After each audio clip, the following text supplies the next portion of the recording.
All right, so you heard Kayleigh talking about the breaking news point that came up during the news conference. Well, here it is. Moments ago, during that news conference with President-elect Trump, he was asked about this happening. Judge Eileen Cannon blocked special counsel Jack Smith from releasing his report on his election case against Trump.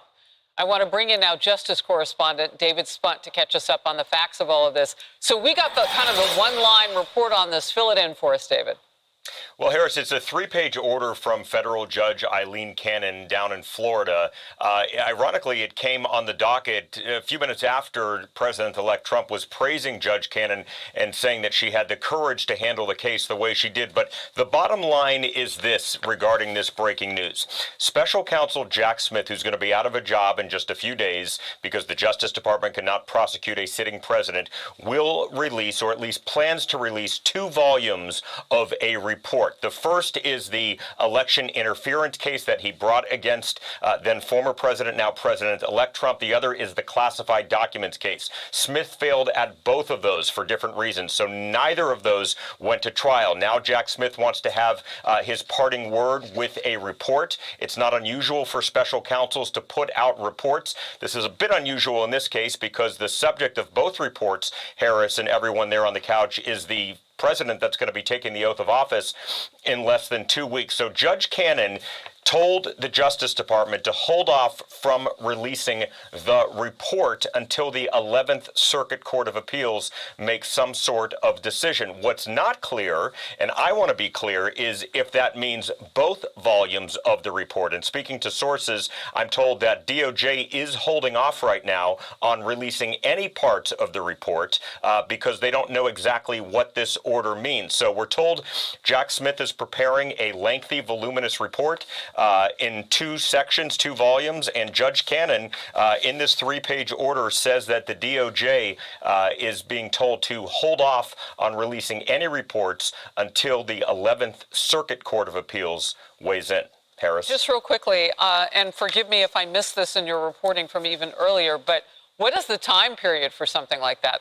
Could that kind of an appeal happen before January 20th? Yeah, absolutely, it could. What I'm being told by sources is the classified documents case, that's still an active prosecution because Walt Nauta and Carlos de Oliveira, Trump employees, are still being charged there. Of course, they could be pardoned after he takes the oath of office. So that part of the report regarding the classified documents may come out later. The January 6th election interference, the whole case in Washington, D.C., that is gone. That is history. So we presumably could see that report sooner than the classified documents section. But I think DOJ right now, specifically the special counsel, is trying to figure out how to respond to the judge, and we may get some more clarity later. Great reporting as always, David Spunt. Thank you very much. I want to bring in Fox News legal editor Carrie Urban. So, Carrie, we've all been watching to see what this would be, and the initial reaction from the incoming President Trump was that this is really big news. Now, he often will say that if something's a victory. What would be victorious for him in this? For these reports not to be released. Now, I have a couple of thoughts on this. One, as David mentioned, there are 2 reports, one pertaining to the classified documents case and one pertaining to the January 6th case. On the classified docs, Harris, I don't know how the Department of Justice, in good conscience, could release that at all, given the fact that there are still 2 defendants in that case whose case is going forward. So to release that report to the public as their case is active, I think would be fundamentally unfair and very prejudicial to their case as that moves forward. Now, of course, Donald Trump could get into office and he could pardon those 2, but it doesn't change the fact that their case is alive and active, and offering to the public pages and pages of information would, of course, be prejudicial to them. On the January 6th case, I would argue that Jack Smith has already issued that report, and he did so in the beginning of October when he issued that 165-page filing with Judge Chutkan. I think people perceive that as an attempt to influence the election, since he was effectively regurgitating everything we already knew. So that volume 2, that other report about January 6th, is basically going to be identical to what he had has been releasing for the last few years. So yes, it is big news that Judge Cannon said, wait, we're going to pause on issuing these reports at all in total as we work out, this, we figure out what we're going to do because there is an active case with these two defendants.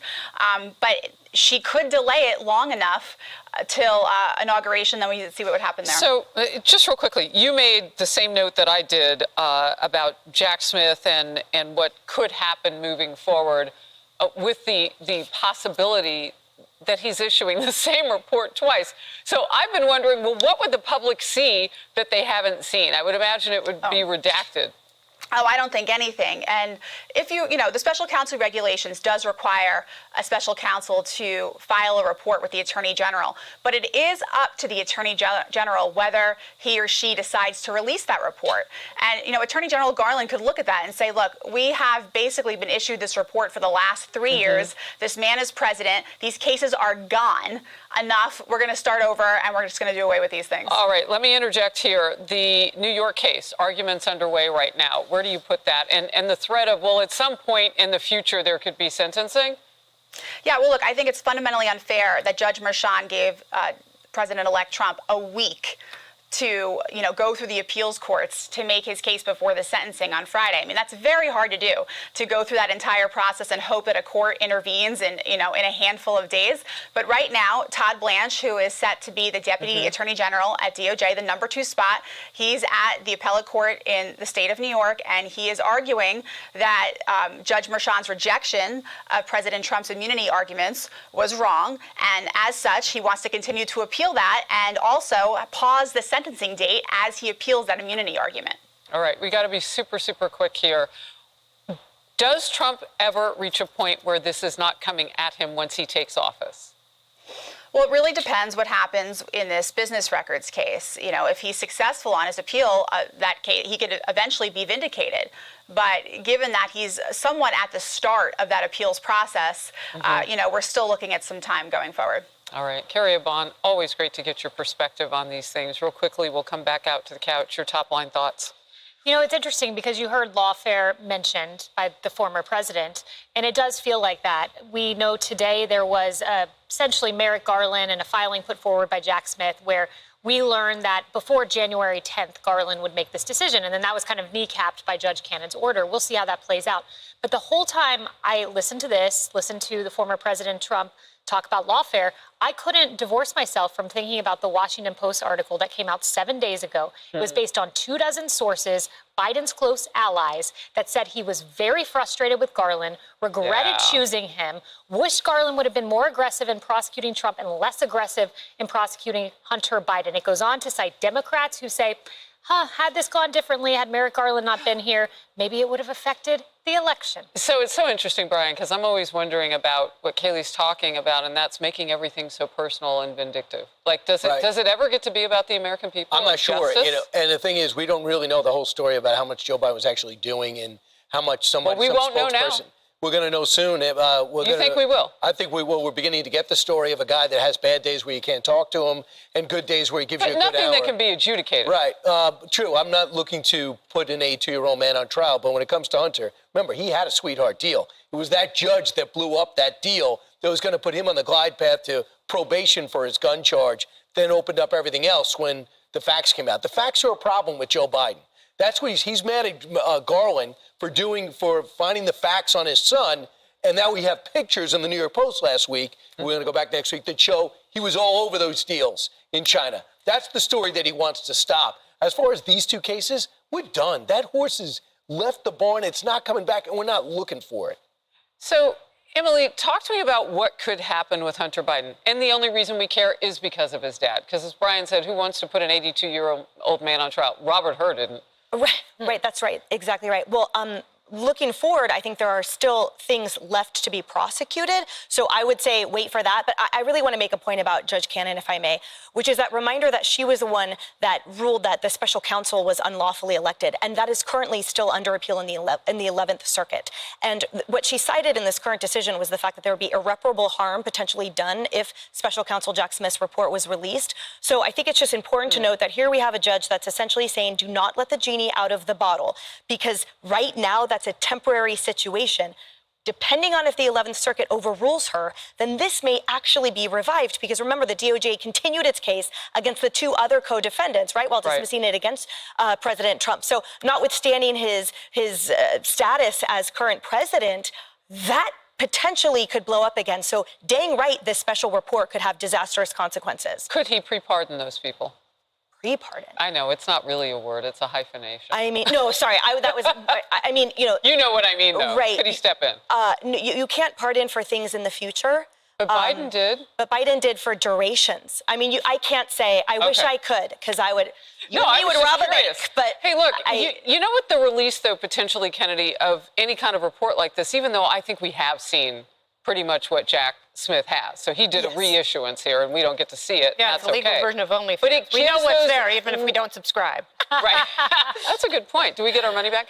So those liberal networks, it gives them those talking points that they ran with for years. And I think that's what this is. I think that it is a political gift to try and do as much damage as possible to the incoming president, because that has been the focus of the Justice Department throughout the entire Biden administration. During Trump's first term, you know, he had the entire establishment against him. That's all they were doing, was obsessively trying to find ways to impeach him. And then when he was out of office, they were just trying to legally cancel him through every coordinated avenue. That failed because he was reelected, and they had to drop a lot of those cases, especially because of the Supreme Court precedent. So now the only thing left to do is try and throw a grenade and hope the shrapnel does the political damage that they weren't able to do with every other avenue. That is not the job of special counsel. That should not be the precedent. That should not be his aim and what he should be doing. It's also not the job of a complicit liberal-leaning media.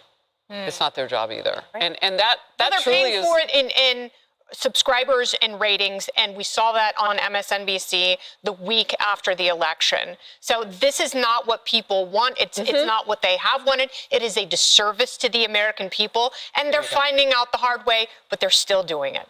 Brian, your last thought. My last thought is Trump made a lot of news today, and his foreign policy, Witkoff moving in that region, for a guy that's not president yet, he's certainly doing a lot. Well, somebody has to be president right now. Because basically all Joe Biden is doing is having a tantrum through his offshore drilling and his other thing that he's doing with the release of these Gitmo detainees. Yeah. Who are as bad as it gets. Yeah, and the thinking that the recidivism that is alive and well among them, they will hit anything that we love or support around the world that they can. No question. And there's still 15 of them left at Gitmo. So Biden may release more to make Obama's dream. Remember, he wanted Gitmo closed, and Biden has furthered that now. So he's 15 away. We'll be watching all of it, covering every bit of news for you. America Reports Now. Hey everyone, I'm Emily Campagno. Catch me and my co-hosts Harris Faulkner and Kaylee McEnany on Outnumbered every weekday at 12 p.m. Eastern, or set your DVR. Also, don't forget to subscribe to the Fox News YouTube page for daily highlights.